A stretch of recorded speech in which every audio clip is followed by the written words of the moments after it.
This is going to be the most boring trip report ever because Pomona to Maricopa is overnight in both directions. So what can we possibly do to make content where there isn't any content to film? Well, I suppose I could start talking about my boring medical conditions. I suppose I could start listing all the names of the buses that transfer here. There's the 480, the 482, and starting tomorrow, the 486. Extension, baby. But this station does have some questionable features. For one, Amtrak, all the trains board on the north side. For Metrolink, all the trains board on the south side. And then there's this middle platform that doesn't get used by anything. And then there's this bridge that doesn't get used at all, at least not in recent history. So what do you do if you have to get off the train and get to the bus? You gotta walk across the triple track Union Pacific main line. I mean, who's ever gonna need to get off a train and go on a bus, or vice versa? Alright, train leaves in approximately 40 minutes. Let's play how many areas is the platform accessible from? East end, 0. Pedestrian bridge that actually has an elevator that goes below street level, 0, because it's not even open. Wait, so even if this bridge was open, it's completely redundant because you can cross under the tracks. Also, this might be the least used Amtrak station in California, so I beat you to it, Miles. Free toilet paper. And then we've got the main gate, which is locked, but you can walk around right here. I get the feeling this is supposed to be open. So the Amtrak waiting room on the platform side says, use other entrance. And then you come around to the other entrance and it says it's the Foothill Transit Store. And it says it's not open. And it isn't open. But it's never open during the Amtrak hours when Amtrak would be coming through here. Confusing to say the least. Anyways, I think I found the accessible ramp. I'm not entirely sure what the rest of this building is being used for. Those spiders have been there a long time. Oh wait, it's just an office and decorated for Halloween. I have no clue. This station raises so many eyebrows. More eyebrows than I have on my face. Oh, and then you get over here and it's not even accessible.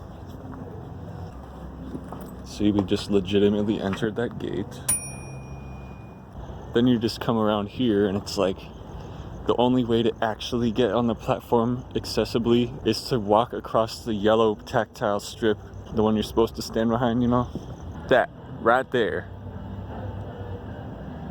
is the accessible entrance. It's also worth pointing out that not only is the waiting room not open, there aren't even benches on this platform. So we're just gonna have to pretend this little ledge over here is a bench. Even Metrolink, they got actual benches. Pumpkin Spice Cliff Bar, because I'm such a basic bitch for anything with pumpkin in it.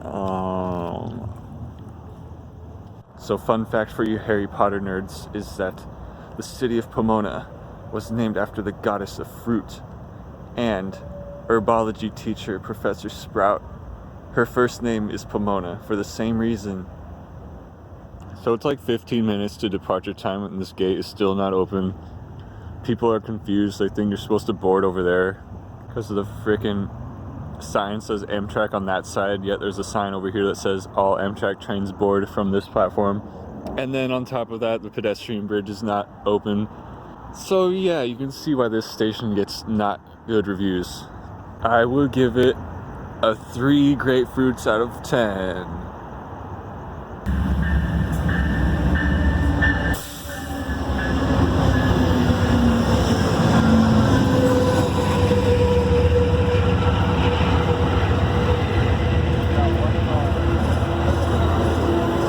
Let's go.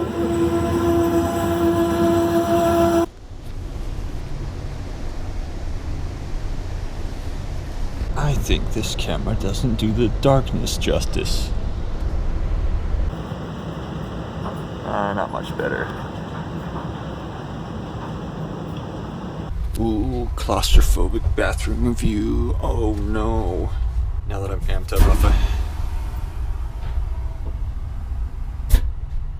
amped up off of hella Cliff Bars and fresh fruit, I don't know how I'm gonna be able to sleep. But we'll try. Also, I've always wanted to point this out, but I just love the icon for the soap.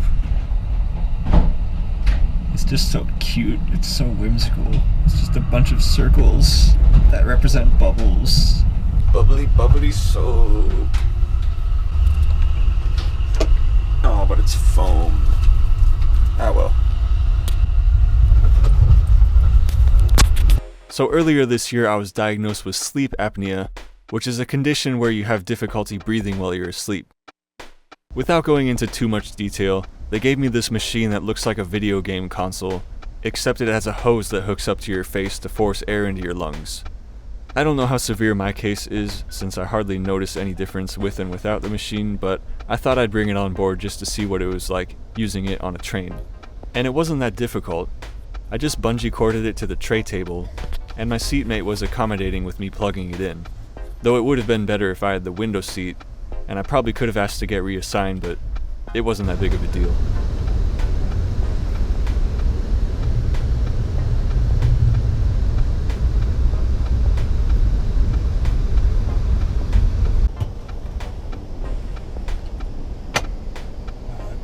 Window's been that dirty that whole time.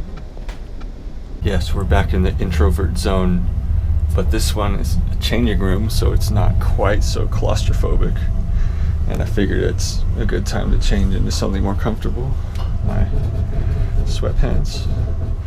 And I just cannot get over how cool this is. We're just cruising through the desert at night. We just passed Yuma right around 3 in the morning. This is so awesome. I've never been on a long distance Amtrak outside of California, and I've never been on a long distance overnight Amtrak, so I'm very enjoying it. And my seat partner, he's a really cool guy, having some good talks. Oh, he's also very accommodating of me having my CPAP machine set up on the tray table. Even if the cables were a tangled mess, we make it work. Are you tired?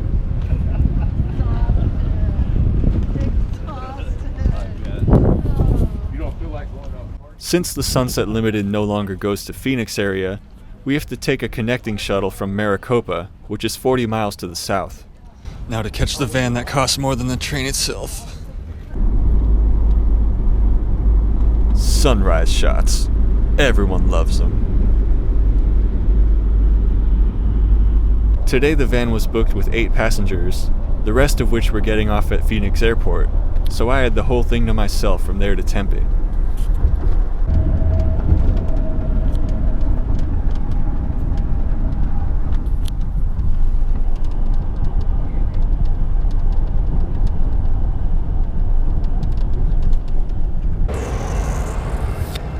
What can I say? I already love it, Tucson.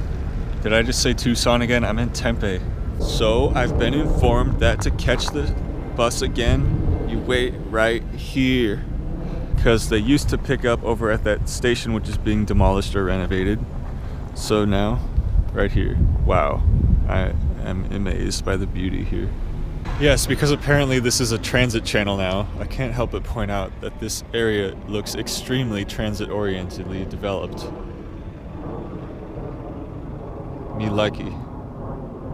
From this intersection we can see both electrified rail systems that run through Tempe.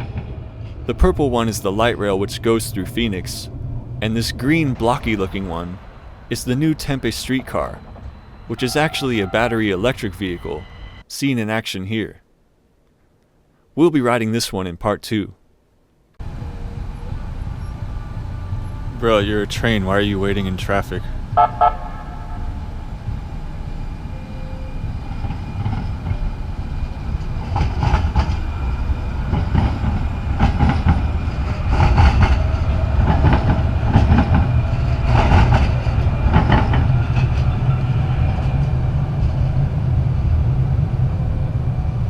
I also noted that those crossing gates only make the bell sound when they're going up and down, but not when they're down. It's quite unusual. Stay tuned for part 2 where we explore Scottsdale and their free bus service, the McCormick Stillman Railroad Park Halloween Spook Tracula, and what I thought was Fry's Electronics reincarnated as a grocery store.